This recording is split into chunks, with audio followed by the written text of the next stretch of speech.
Hey guys, it's your pal Victor Moreno here from Cult Classics and Cult Following, continuing my reviews from Sundance 2021. I'm doing a quick capsule review here for 8 for Silver, one of the premieres that happened at Sundance. And this was directed by Sean Ellis, who actually directed two of my favorite movies, weirdly enough. He directed Cash Out, and he directed The Broken, which was the 2008 Sundance Film Festival. Is also part of the After Dark Festival, 8 Films to Die For. It was kind of like about sort of like this invasion from the Body Snatchers riff that had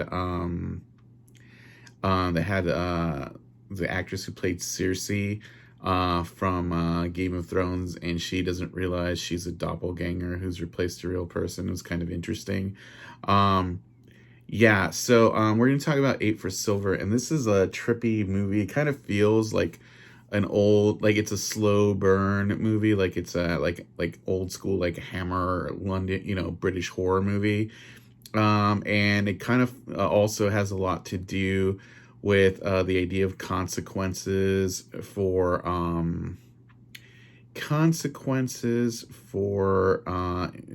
indigenous outsider genocide.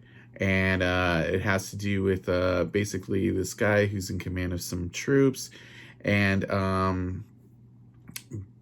he wipes out a Romani village. Romani, as we all know, is the proper term for the term gypsy, which is now kind of like not a cool way of saying that. So it has that kind of element of like Thinner or those sorts of gypsy curse movies.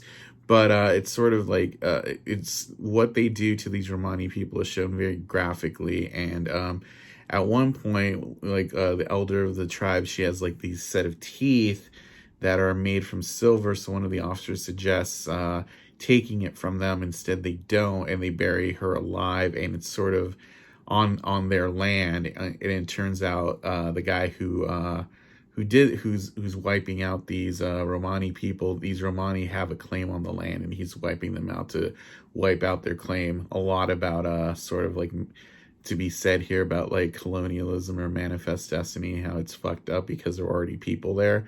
And these teeth and that elder keep calling out to people to come get them, and it strikes the child of that landowner. It calls out to one of his friends, and he puts a teeth in his mouth and bites him, and it unleashes a curse that's like werewolfism.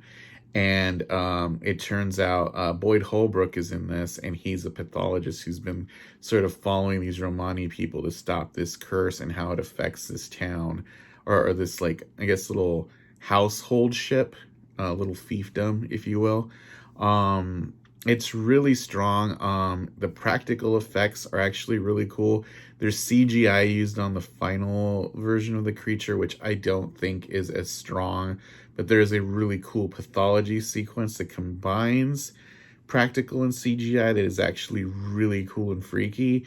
I think the movie says a lot. I'm kind of leaving it vague because this movie like depends a lot on some reveals, so I've kind of skipped talking about those.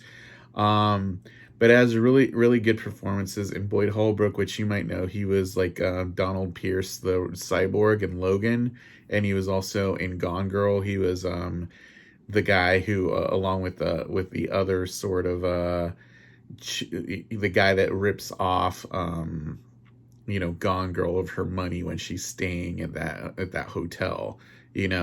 But he's really good in this, and it's kind of like his movie.